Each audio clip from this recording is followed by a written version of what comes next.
Assalamualaikum warahmatullahi wabarakatuh. Di sini Ibu akan melanjutkan materi kemarin tentang laju reaksi.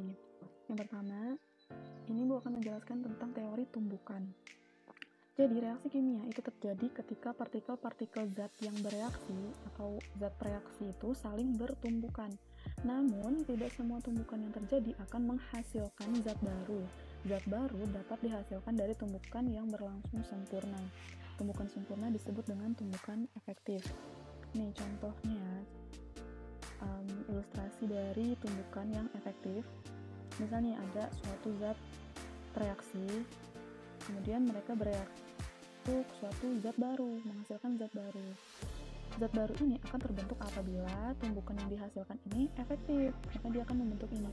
Akan tetapi kalau orientasinya tidak tepat atau tumbukannya tidak efektif, maka dia tidak akan terjadi reaksi kimia. Ini contohnya, ini suatu zat, ini zat, terus dia bertumbukan tapi tumbukannya tidak efektif, maka dia tidak akan menghasilkan zat baru.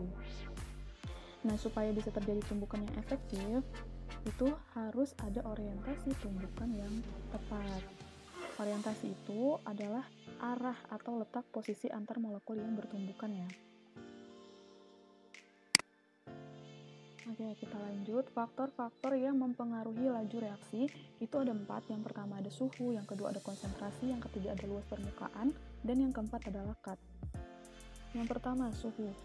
Kenaikan suhu itu dapat mempercepat laju reaksi karena dengan naiknya suhu, energi kinetik partikel zat-zat itu akan meningkat, sehingga akan memungkinkan semakin banyaknya tumbukan efektif yang menghasilkan perubahan.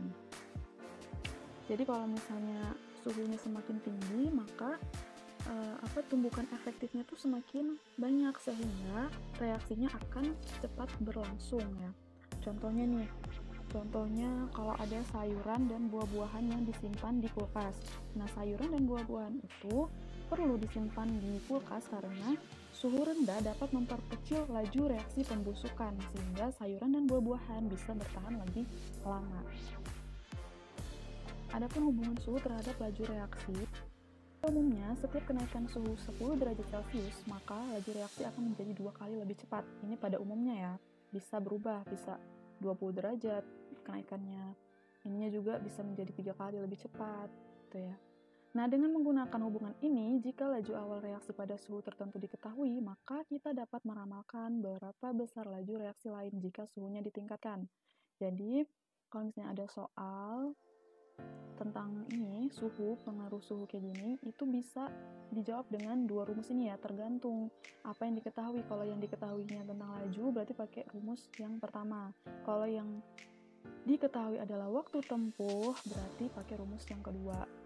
Jadi, P1 itu adalah laju reaksi awal, P2 itu laju reaksi akhir, T1 waktu reaksi awal, T2 waktu akhir, N itu adalah kenaikan laju. N ini kenaikan laju. Contohnya kalau di sini kenaikan lajunya menjadi 2 kali lebih cepat, berarti N-nya 2. Kemudian delta T. Delta T itu adalah perubahan suhu. Nih, delta T di sini adalah perubahan suhu. Jadi, nanti di soal itu ada T1 dan T2-nya. Nah, delta T itu adalah selisih dari T2 dikurang T1. Kemudian yang ini, yang 10 ini adalah kenaikan suhunya. Kalau di sini kan kenaikan suhunya 10 ya, 10 derajat. Nah, nanti di soal itu berapa? Bisa 10, bisa 20, tergantung soal. Nih, contoh. Suatu reaksi berlangsung 3 kali lebih cepat dari semula setiap kenaikan suhu 20 derajat Celcius. Jika pada suhu 30 derajat reaksi menit, pada suhu 90 derajat reaksi akan berlangsung selama berapa menit. Diketahui N itu adalah kenaikan laju. Kenaikannya 3 kali kan, berarti 3 N-nya. Kemudian T1 atau suhu awal itu 30 derajat Celcius nih. 30 derajat Celcius. T2-nya berarti T akhir ya, suhu akhir itu 90 derajat Celcius. Berarti delta T-nya 90 dikurang 30, 60 derajat Celcius. Kemudian T1, ini kan yang diketahui di soal nih. Menit itu berarti adalah waktu. Berarti T1-nya 3 menit, yang ditanya adalah T2. Kita masukin rumusnya yang tadi. T2 sama dengan T1 dikali 1/N pangkat delta T per kenaikan suhu. T1-nya udah diketahui 3, dikali 1 per N itu kenaikannya tadi 3, dipangkatkan delta T-nya 60 per kenaikan suhunya ini 20 ya. Ini kan tadi 10 tadi kan yang pada umumnya. Sedangkan di soal di sini kenaikan suhunya 20 derajat, berarti dibagi 20 ya di sini. Satuannya adalah menit. Ya udah tinggal dihitung aja, 3 dikali 1/3, 60 bagi 20 kan 3, berarti 1/3 pangkat 3. 3 dikali 1/27, 3 pangkat 3 kan 27. Jadi 3 dikali 1/27 adalah 1/9 menit. Nih hasilnya. Nah, ada juga contoh soal, ini kan untuk contoh soal yang ini ya, yang waktu, makanya pakai rumus T ini. Ada juga contoh yang tentang laju, kalau yang diketahui di sini laju. Rumus yang ini tadi, yang pertama. Bedanya cuman di sini dia langsung dikali kenaikan lajunya. Kalau T kan dia seper ya, kalau pakai laju dia nggak ada per-peran, cuman di pangkatnya aja. Oke, lanjut faktor yang kedua itu adalah konsentrasi.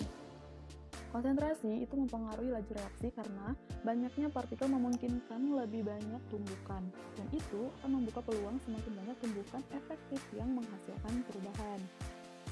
Kita lihat ilustrasi di bawah ini. Mana yang lebih mungkin terjadi tabrakan, di jalan lenggang atau di jalan padat? Otomatis yang di jalan padat kan, nih dia akan lebih mudah mengalami tabrakan. Jadi reaksi kalau dia semakin konsentrasinya semakin besar, maka dia tumbukan efektifnya juga akan semakin banyak, sehingga reaksinya akan semakin cepat berlangsung. Oke, untuk reaksi A ditambah B menghasilkan C, maka rumusan laju reaksinya adalah P sama dengan K dikali A pangkat M dikali B pangkat N. Ini yang udah Ibu jelasin kemarin ya, rumusannya. Di mana K itu adalah tetapan laju reaksi, M dan N itu adalah order reaksi, sedangkan A dan B itu adalah konsentrasi ya. Contoh soal di sini ada data percobaan untuk reaksi NO dan Cl2 diperoleh data sebagai berikut. Nah, laju reaksi untuk reaksi tersebut itu kan ini ya rumusannya sesuai dengan yang rumus tadi ini. Nih, ini kan konsentrasi dari reaksinya kan A dan B. Maka kalau di sini reaksinya kan NO dan Cl2 nih, NO dan Cl2 reaksinya. Nah, yang belum diketahui itu adalah ordernya, M dan N-nya. Gimana sih kita mencari order reaktif? Yang pertama, untuk mencari order NO, jadi untuk mencari order NO ini kita lambangkan dengan huruf M ya di sini. Untuk mencari order NO, kita cari data percobaan yang konsentrasi Cl2-nya sama. Kita lihat lagi. Nih, konsentrasi Cl2-nya sama, itu ada di percobaan nomor berapa? Percobaan di nomor 1 dan nomor 3. Berarti kita ambil data yang percobaan 1 dan 3. Kita tulis di sini konsentrasi NO pada percobaan 3 dibagi konsentrasi NO pada percobaan 1 dipangkatkan M sama dengan laju reaksi pada percobaan 3 dibagi laju reaksi pada percobaan 1. Konsentrasi NO pada percobaan 3, kita lihat lagi di sini ada 0,2. Kita tulis 0,2. Kemudian dibagi konsentrasi NO pada percobaan 1. Kita lihat lagi pada percobaan 1 di sini 0,1. Kita tulis pangkat M. Kemudian P3 atau laju reaksi pada percobaan 3 itu 8, sedangkan laju reaksi pada percobaan 1 itu adalah 4. Jadi 0,2 dibagi 1 itu 2 pangkat M, kan dibagi 4 itu 2, maka M-nya sama dengan 1, kan di sini 2 pangkat 1, berarti pangkat sama dengan pangkat, jadi M sama dengan 1. Udah didapat tuh order M-nya, sekarang untuk mencari order Cl2 atau N ya di sini. Nah, kalau mau nyari order Cl2 berarti kita cari yang konsentrasi NO-nya sama. Jadi kebalikannya ya, kalau untuk nyari order NO ini cari Cl2 yang sama, tapi kalau nyari Cl2 kita cari konsentrasi NO yang sama. Ada di percobaan berapa? Kita lihat. Di sini konsentrasi NO yang sama ada di percobaan 1 dan 2. Berarti kita masukin lagi kayak cara yang tadi. Sehingga didapat N-nya itu itu 2. Kenapa 2? Karena di sini kan 2 pangkat 2. 4 itu kan 2 pangkat 2. Jadi pangkat itu sama dengan pangkatnya. Jadi N sama dengan 2. Rumusan laju reaksinya kita masukin ordenya. Jadi orde dari NO itu 1, Cl2 itu ordenya 2. Kemudian untuk menentukan harga K atau tetapan K itu diperoleh dengan memasukkan salah satu data percobaan. Misal di sini kita mau cari dengan dari data percobaan yang ke 1 ya, percobaan yang 1 nih. Di sini udah diketahui V-nya segini, besar konsentrasi Cl2 dan NO-nya segini, tinggal dimasukkan aja ke rumusnya. Ini rumus ini yang dicari adalah K-nya kan, V-nya tadi 4. Ini besar konsentrasinya sehingga diperoleh tetapan K-nya sebesar ini.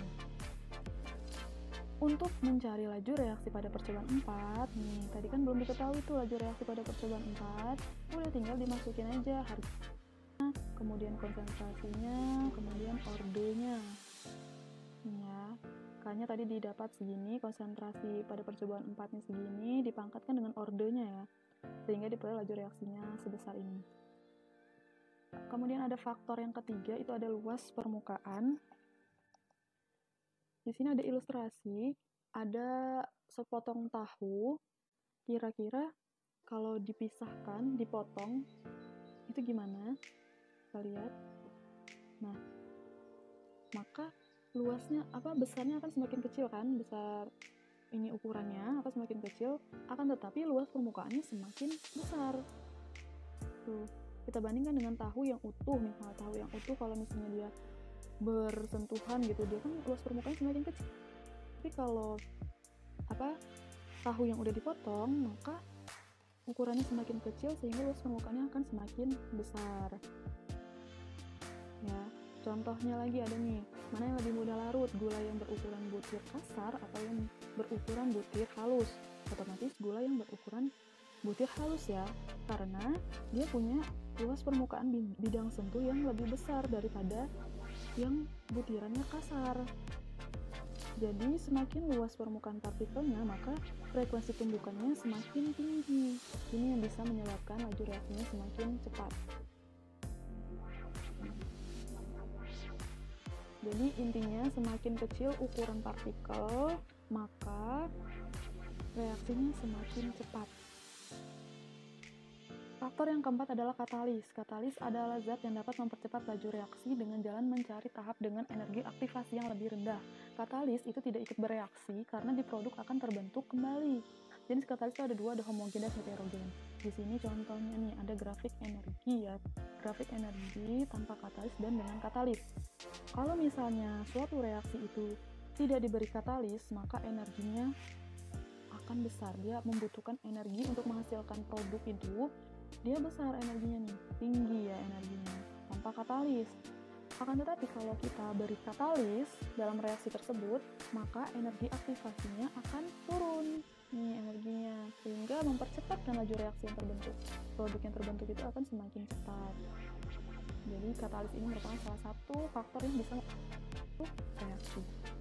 Oke, sekian penjelasan dari Ibu. Jika ada yang ingin ditanyakan, bisa hubungi Ibu. Terima kasih. Wassalamualaikum warahmatullahi wabarakatuh.